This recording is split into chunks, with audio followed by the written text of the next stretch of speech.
refractive index, the related concept to refraction of light.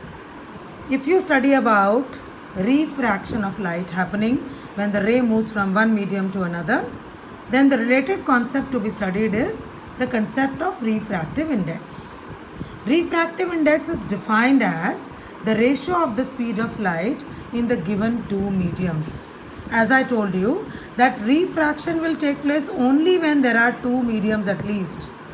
There can be more than two mediums also, but minimum requirement is two mediums.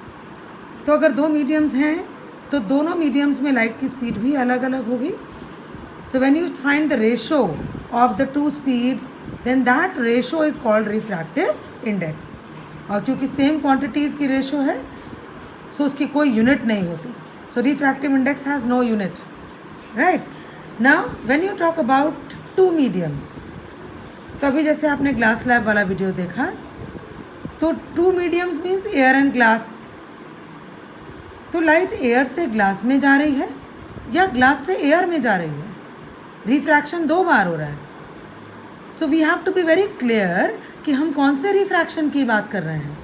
So when you talk about refractive index, it is represented like this. How to read this word?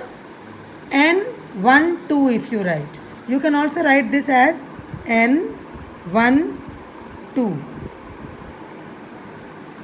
Or you can write it as N12. ये और ये एक ही चीज़ है. Clear?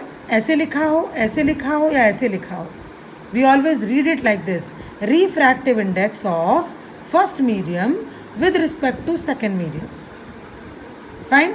यहाँ पर देखिए, यहाँ पर ऑपोजिट है, रेसिप्रोकल है. इसी चीज़ को हम ऐसे भी लिख सकते हैं, N21. We can also write it as N21 और you right it as N21. अब इसको कैसे बोलेंगे?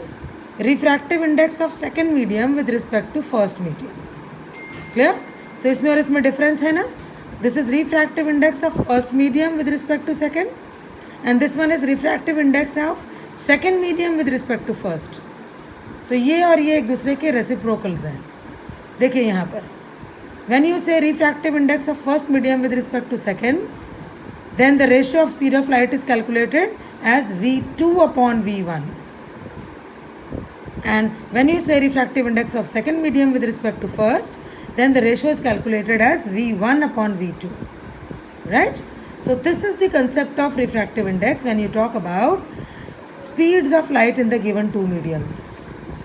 Now, the second concept of refractive index is, suppose you are not given the speeds. You are given the values of angle I and angle R.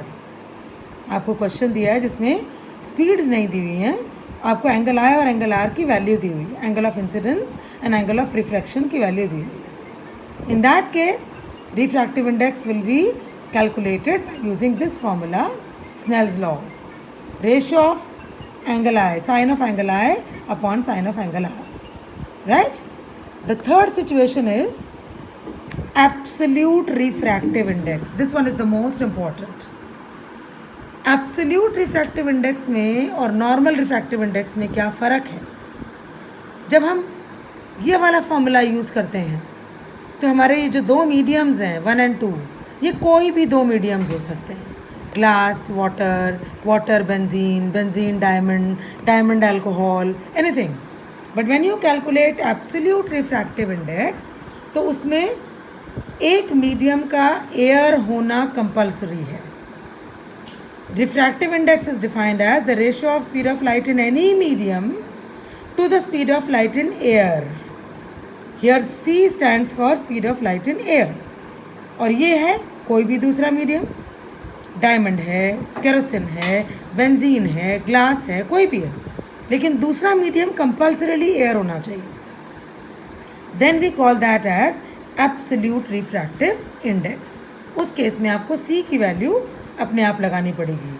इसमें speed दी होगी दूसरे medium में, ये value आपको याद होनी चाहिए, 3 × 10⁸ मीटर्स पर सेकेंड. और चौथा फॉर्मूला है रिफ्रैक्टिव इंडेक्स का.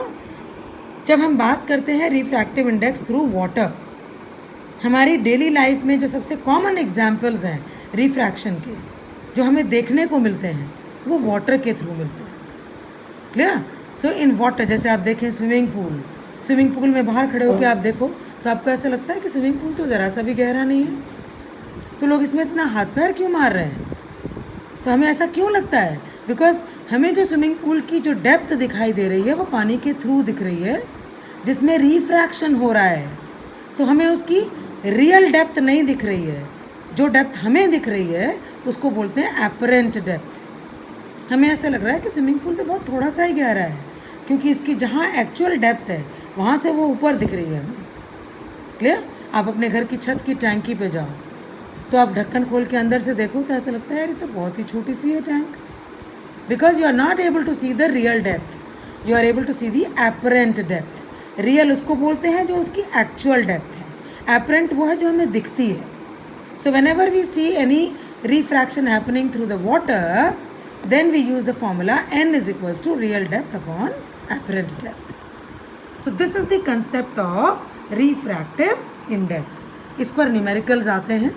अब कौन से न्यूमेरिकल में कौन सा फॉर्मूला लगेगा ये आपको अच्छी तरह से लर्न करके इनकी इस फॉर्मूलाज की नोट्स में पॉइंट्स बनाने पड़ेंगे कि किस जगह पर कौन सा फॉर्मूला यूज़ होता है। ऑलराइट।